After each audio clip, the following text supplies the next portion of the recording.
I remember the day my daughter-in-law looked me straight in the eyes and said, "Mom, it's time for you to go." Her voice was flat, like she was talking about the weather. I stood there in the kitchen, holding a dish towel, and I smiled. I didn't cry. I didn't argue. I just smiled because I didn't know what else to do. My son stood behind her, looking at the floor. The grandkids were playing in the next room, laughing like nothing was happening. That moment, something inside me broke quietly. Not with noise, but with a soft kind of sadness that settled deep in my chest. My family laughed when I had nowhere to go. 18 months later, they couldn't recognize my life. This is my story. Not for blame, just for truth. And maybe, for someone listening who feels lost too. Let me take you back a little. My name is Margaret, but everyone in the family called me Ma. I was 68 years old when all this started. I had been a widow for 12 years. My husband, Robert, passed away from a sudden heart attack one winter morning. We had been married 41 years. He was the kind of man who fixed things: leaky roofs, broken hearts, everything. After he left, I learned to fix what I could on my own. We lived in a modest 2-story house in a quiet neighborhood. My son, David, was our only child. He got married to Lisa when he was 28. I was so happy for them. Lisa seemed kind at first. She smiled a lot and brought flowers when she visited. When their first baby came, little Emma, I moved in to help. David said it would be easier that way. "Ma, you're alone in that big house anyway. Come stay with us. The kids need their grandma." So I sold my house. I gave most of the money to David to help with the down payment on their bigger home. I kept just enough for my simple needs. That was 5 years ago. I thought it was the right thing. Family first, right? I cooked every day. I cleaned. I woke up early to make breakfast for the children, Emma and later little Jack. I helped with school runs, doctor visits, everything. Nights, I sat with Lisa and listened to her talk about work stress. She was a manager at an insurance company. David worked long hours at the warehouse. I was the glue, I believed. Life felt full then. The house smelled of fresh bread and chicken soup. The children ran to me when they scraped their knees. "Grandma, kiss it better," they'd say. I would hold them close and feel useful. Needed. That feeling kept me warm even on cold evenings when my knees ached and my back hurt from bending over the laundry. But slowly things changed. Small things at first. Lisa started closing the kitchen door when she came home. She said she needed quiet. David spent more time on his phone after dinner. The children began saying Mom said more than Grandma said. I noticed, but I told myself it was normal. Children grow. Families shift. I tried to stay out of the way. I stayed in my small room upstairs and knitted blankets for the kids. I prayed every night for patience and love. One evening, Lisa came home tired. I had made her favorite pasta. She pushed the plate away after 2 bites. "Ma, this is too heavy." I'm watching my weight. I felt a little sting, but I smiled and said, "Okay, dear. I'll make salad tomorrow." David didn't say anything. He just ate quietly. Weeks turned into months. Comments grew sharper. "Ma, you left the light on again. Electricity isn't free. Ma, the kids are repeating your old stories. They need modern things." I started eating my meals alone in the kitchen after everyone else finished. I told myself I was being sensitive. Old people get like that, I thought. Then came the day my arthritis flared up badly. I couldn't get out of bed easily. Lisa called a neighbor to watch the kids instead of asking me. When I finally came down, she said, "Ma, maybe it's time we think about other arrangements. You need rest. We need space." David looked uncomfortable but nodded. "It's for the best, Ma." That night I lay in bed staring at the ceiling. My heart felt heavy, like a stone. I had given them my house money, my time, my health. But I pushed the hurt down. Maybe they were right. Maybe I was a burden. The conversation happened on a rainy Tuesday. Lisa sat me down at the dining table while the kids were at school. David stood by the window. "Ma," she said, "we think you should find your own place. We love you, but this isn't working anymore. The kids are growing, we need privacy as a family." I looked at her. then at my son. I waited for him to say something warm. He didn't. He just said, "We'll help you look for an apartment, Ma." Something small. I smiled. Inside, I was crumbling. "All right," I whispered. "I understand." They didn't expect me to agree so quickly. Maybe they thought I would beg. But I had my pride. That same afternoon, I packed 2 suitcases. I took my clothes, my late husband's old watch, a few photo albums, and my knitting bag. Lisa offered to drive me to a motel. David gave me an envelope with some cash. For the first month, he said. The children came home and saw the bags. Emma asked, "Grandma, are you going on vacation?" I hugged her tight and said, "Something like that, sweetheart." Jack cried a little. I kissed his forehead and told him to be good for Mommy. As I walked out the door with my suitcases, I heard them laughing in the living room. Not mean laughter exactly. Just relieved laughter. Like a weight had been lifted. That sound followed me down the driveway in the rain. I stood at the corner waiting for the bus, water mixing with the tears I finally let fall. I had nowhere to go. Really nowhere. The motel was $65 a night. My savings were small, only a few $1,000s from Social Security and what little I kept. Friends my age had their own families. I didn't want to burden anyone. So I stayed in that small motel room for 2 weeks, eating cheap noodles and watching old TV shows. Every night I cried quietly into the pillow. I wondered what I had done wrong. Was my love too much? Was I too old? One morning, the motel manager, a kind woman named Rosa, saw me sitting outside with my knitting. "You look lost, honey," she said. I told her a little of my story. She listened without judging. "My church has a program for seniors," she told me. "They help with housing and community.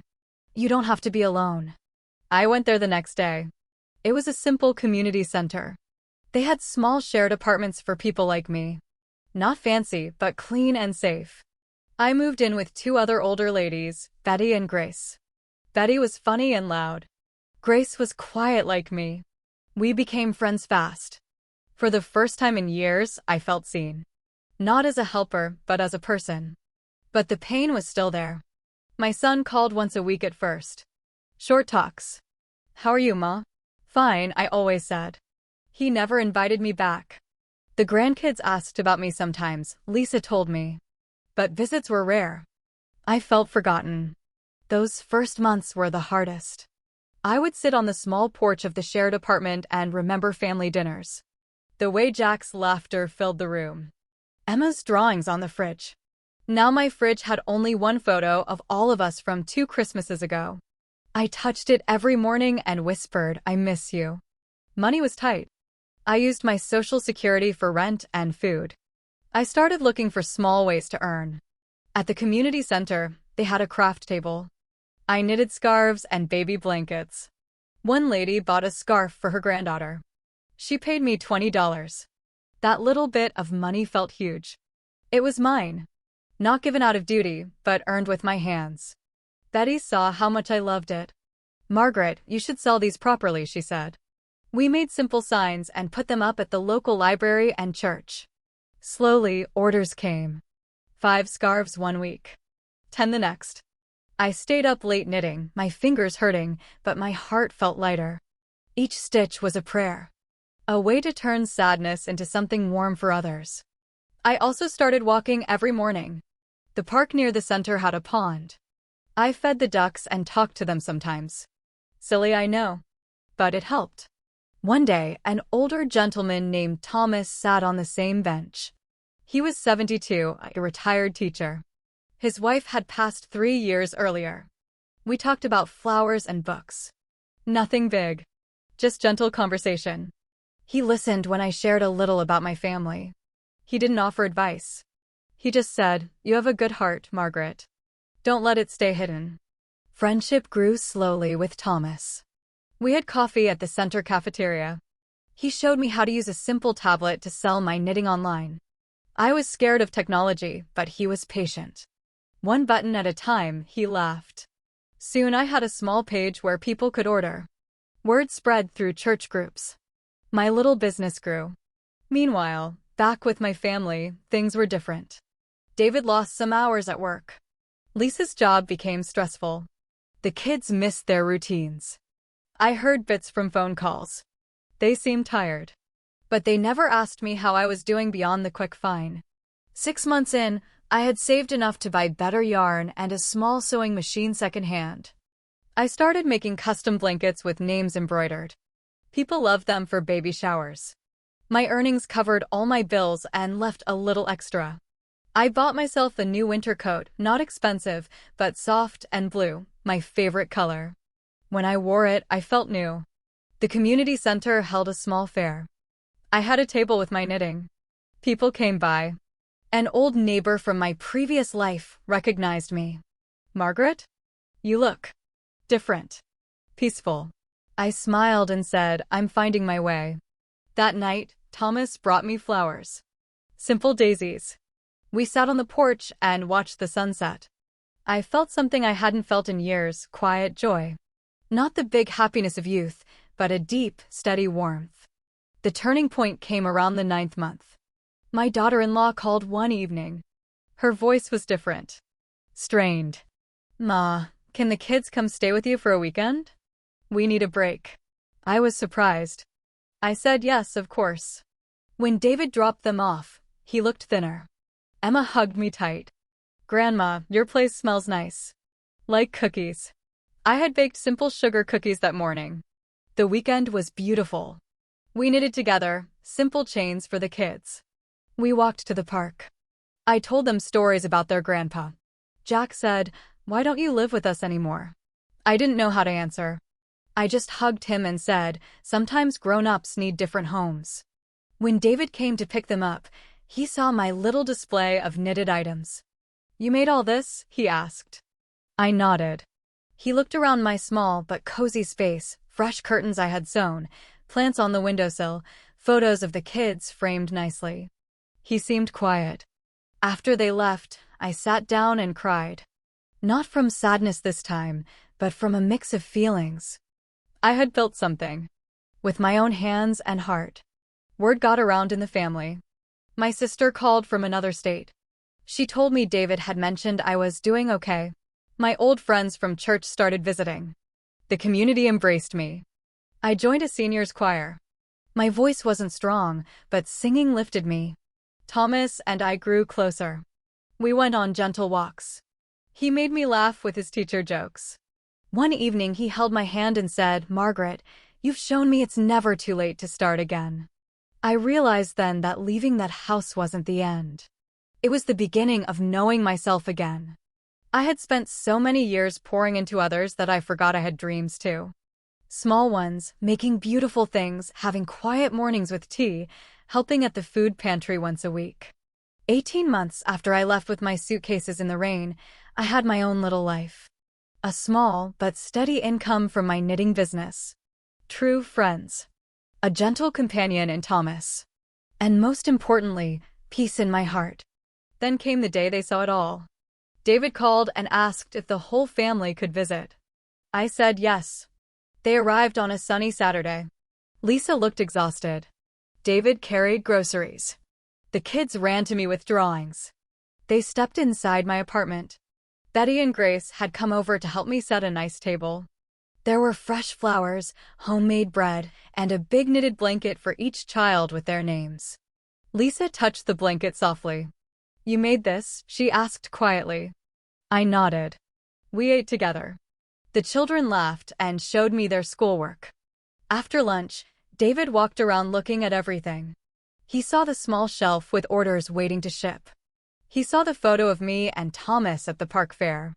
He stopped and looked at me for a long time. "Ma," he said, his voice cracking a little, "we didn't know. We thought you needed us more than this." I took his hand. "I did need you," I said softly. "But I also needed to find myself again." Lisa started crying. "I'm so sorry." I was stressed. "I pushed you away. The house feels empty without you." Emma hugged my waist. "Grandma, come back." I held them all. Not with anger, but with the calm love that had grown stronger in me. "I love you," I told them. "Always. But my home is here now. You are welcome anytime." We can make new memories together without the old burdens. We talked for hours that afternoon. Real talk. David admitted the pressure he felt providing for everyone. Lisa shared how she felt overwhelmed being the main caretaker while working. I listened without judgment. I shared how invisible I had felt. Tears flowed, but they were healing tears. That day didn't fix everything instantly, but it opened the door. They started visiting regularly. The children stayed some weekends. I taught Lisa simple knitting. David helped me set up better shelves for my business. Slowly, respect returned. Not as the old dependent mother, but as Margaret, someone with her own light. 18 months changed everything. My family laughed when I had nowhere to go. They didn't understand that sometimes having nowhere forces you to find somewhere better inside yourself. Now, when I sit on my porch with a cup of tea, watching the sunset, I feel grateful. Not because life is perfect. It never is. But because I learned that love doesn't always mean staying in the same house. Sometimes love means letting go and trusting that new paths can lead home in different ways. To anyone listening who feels pushed out, forgotten, or too old to start again, I want you to know this. Your story isn't over. Your hands can still create. Your heart can still love and be loved. Take one small step. Knit one stitch. Make one friend. The days will grow warmer. I still miss the old days sometimes, but I cherish the new ones more. My family sees me now not as a burden, but as a woman who rose quietly. And that, my dear friends, is enough. Thank you for listening to my story. May your own path find gentle light, even after the rain.